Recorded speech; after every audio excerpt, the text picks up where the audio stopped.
کنسیا اروپای دیار کرد که جا چلیا 2020 به جا نفوسا ترکیه نزی جا صده یک کس یان زندان دانه یان جی ده چارچوبه بمرجا کنترول آوانا آزاد دشین لگوری آمارین راپورت آزانینگی حالوزان یا سوئیس رای گوشبو کنسیا اروپای آماده کریه لا ترکیه جا هر 100,000 کسان 984 وان یان زندانان دانه یان جی بمرج کنترول آزاد لدرو دشین لگوری راپورته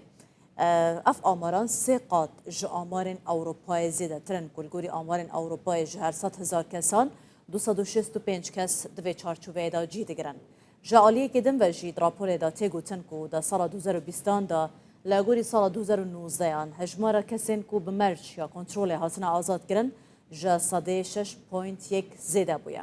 دا رزا ولاتین کو هجمارا کسین بمرجا کنترول لدر و نجی لپولونیای جه هر 100,000 کسان به 643 کسان یکمینه پشتی ویجی به هجمارا 627 کسان ترکیه و به هجمارا 568 کسان لاتفیا هیا جورجستان جی به 562 کسان پشتی وان ولاتان ته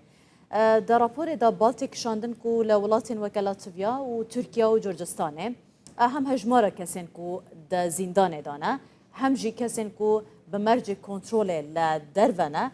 ده همان دمه دا زیده بویه